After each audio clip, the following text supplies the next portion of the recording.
All right, Mr. Gamble, you can call your next witness. Jenna Newsome, Your Honor. What's the name? Jenna, it's Newsome, I believe, isn't it?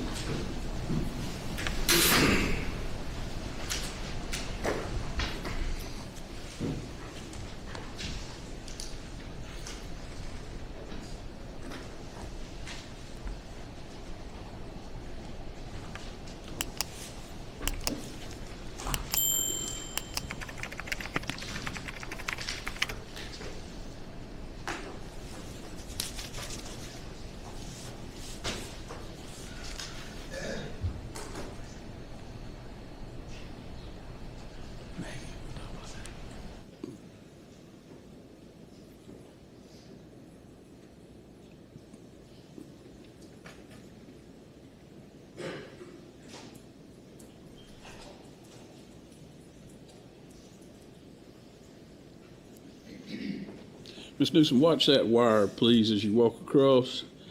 And before you sit in the witness stand, face Mr. Gamble and receive the oath, please. You can come up here. All right.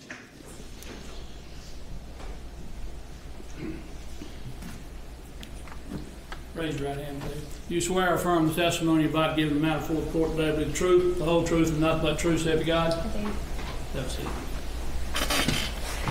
Ms. Newsome, could you please state your full name for the court? Yes, Jenna Newsome And where do you live, Ms. Newsome? in Blakely, Georgia.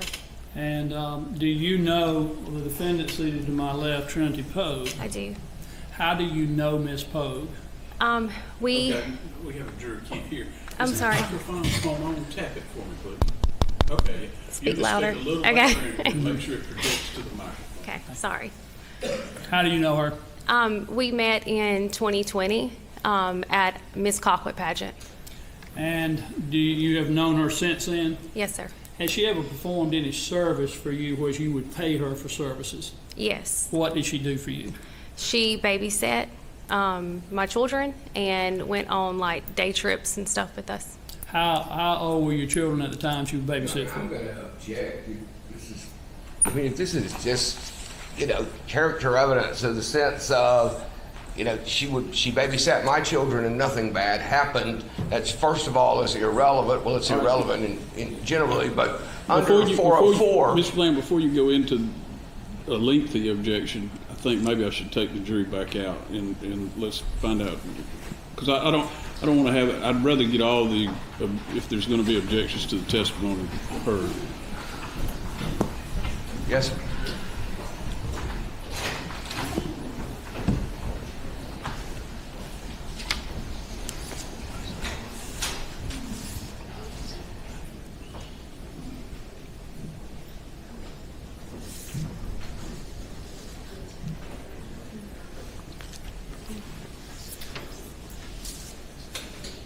All right, I'm going to let you step back outside for just a Okay. second.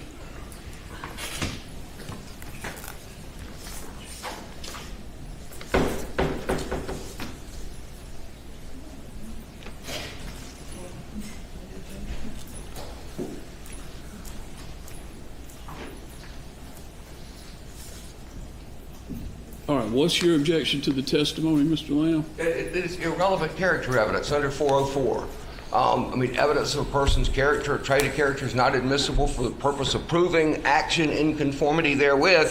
To say, she babysat my children and nothing bad happened, I would trust her to babysit my children or whatever is coming,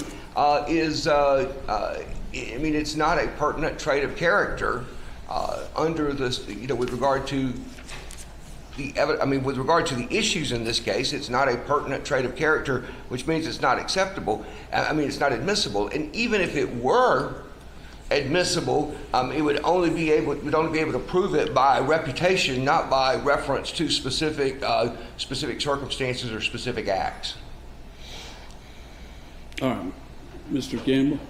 It's not being offered for the purpose of character, Your Honor. It's being offered to be able to show that she has experience in being around children at or near the age of this child, and that she would have the knowledge necessary for first caring for the children, but secondly being aware of when children are fussy or not, dealing with them when they won't sleep as they should, all of those type things. So it's not being offered to prove anything in character. And I don't intend to go into great detail with the witness other than to ask her what I just asked her about: did she babysit for her? How many times did she babysit for her?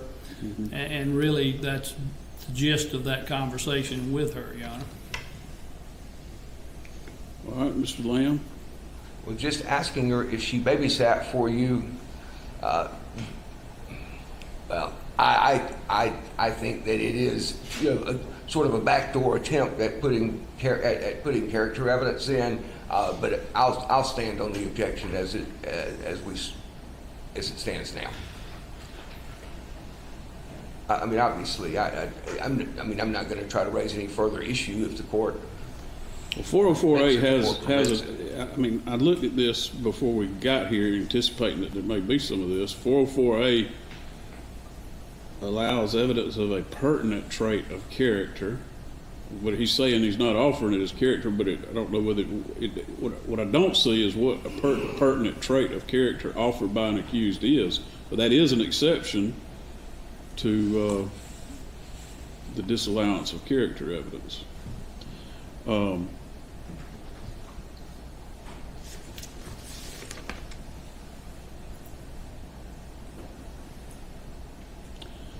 then I believe you can prove just general good character under 405, but that's not like specific instances. So with the limited proffer of what you're just wanting to establish that she's had experience babysitting, I'm going to allow that testimony. I mean, I would probably ask her as a final question, did you have any issues with her when she did so? Okay. And her answer would be yes or no. But I'm not going to go into follow-ups about, all kind of care and, what did you watch her do and da-da-da-da. I will tell you, I have two of these witnesses. That would certainly be irrelevant to ask her if she, did you have any issues with her, or you trust her with your children or whatever. That would certainly be irrelevant. Is that, how do I interpret 404A1? Pertinent trait? Yeah. I would interpret it just as if we had an issue before the court about someone who, whether he accidentally struck a nail or intentionally struck a nail, and you were trying to bring in evidence to show that the person was a skilled carpenter. What would be the purpose of that? Are you trying to establish character, that he's a good carpenter? No, you're trying to establish he has the skills and ability to most likely not have accidentally struck it or that type thing. Here, because this is part of the issue of the case, Your Honor, a pertinent trait would be whether she has any child caring skills or not.